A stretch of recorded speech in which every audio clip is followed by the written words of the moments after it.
Ibalita Production.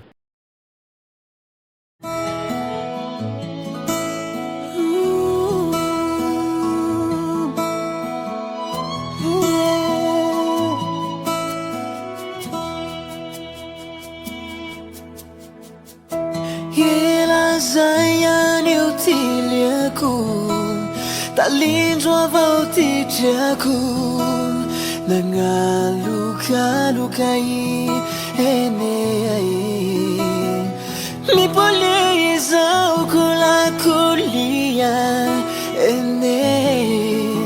tolio tianaky tofatikatsina ito Zayany eo tiliako, talindro avao ty driako,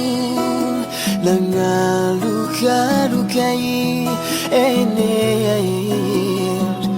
mipole izao kolakolia ene tolio tianaky tofatikatsina ito ayarehe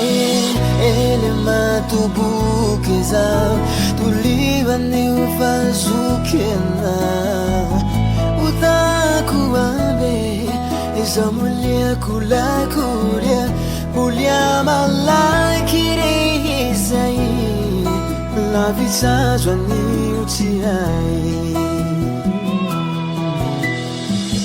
yakula umale chini junga kanenge Tifukwani umarare Tiamaninga kwazu ene Mipole izao kolakolia ene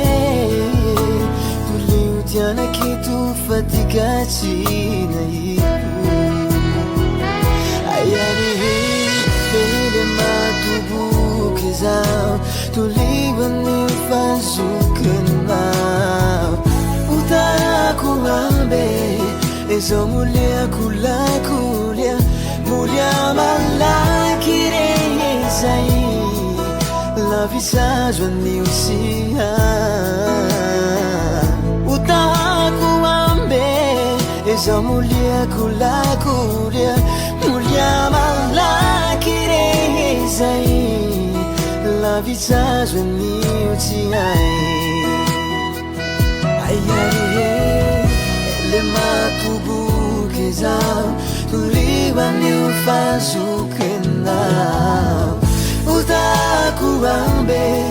Eza mulia kulakulia Mulia malakire izai La visage ni utiai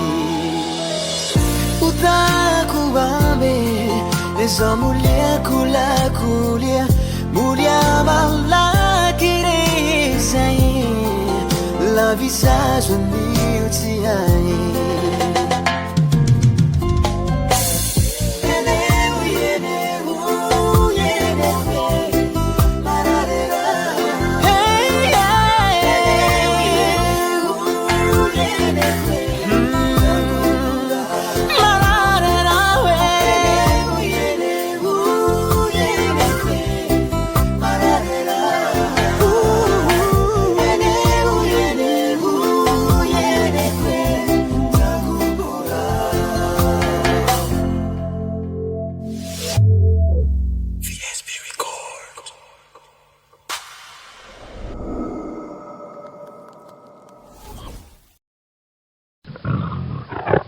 Ibalita Production.